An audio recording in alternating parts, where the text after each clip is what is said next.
काही फळा आहे त्या फळावरती एक म्हण वाचली, सुविचार वाचला, शिक्षणाने माणसातील अज्ञान संपते.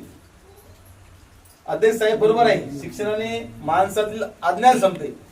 परंतु आता जे काही तालुक्यामध्ये चालू राजकीय घडामोडी आहेत त्यात जर आपण पाहिलं असेल तर आपल्या आदिवासी समाजाच्या मुली इतर समाजाने काहीतरी आमिष दाखवून फसवून फूस लावून करून नेल्या.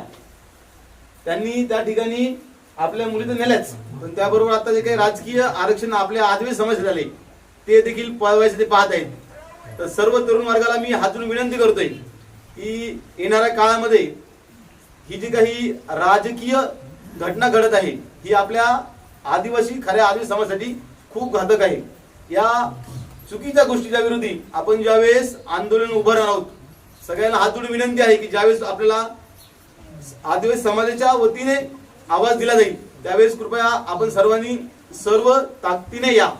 पाहिलं असेल की जुन्नर तालुक्यामध्ये जे काही 2 ग्रामपंचायत आहे त्यातलं तुमच्या लागून तुमच्या शेजारी आहे मड असेल, एक तिकडे आपले खानगाव आहे, या दोन्ही ठिकाणी जे काही खऱ्या आदिवासीसाठी आरक्षण आलं होतं त्या ठिकाणी आपल्याच आदिवासी समाजातील मुली करून नेल्या आणि त्यांच्या नावावरती आपलं आरक्षण त्यांनी बळकावलेलं आहे.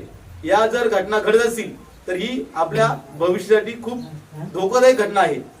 मी सर्वांना परत एकदा विनंती करतोय की कृपया या गोष्टीच्या विरोधी आपण आवाज उठवणं गरजेचं आहे. आपल्या सर्वांच्या शरीरामध्ये क्रांतीवीर राघोजी भांगरेंचं, क्रांतीवीर बिरसा मुंडांचं, क्रांतीवीर नागोजी कातकऱ्यांचं, सत्तू महाराजांचं रक्त सळसळत आहे. ते रक्त जर अशा चुकीच्या घटनांच्या विरोधी आवाज उठत नसेल तर अशा जयंत्या करून काय उपयोग नाही. थांबतो. जय आदिवासी, जय राघोजी, जय राय.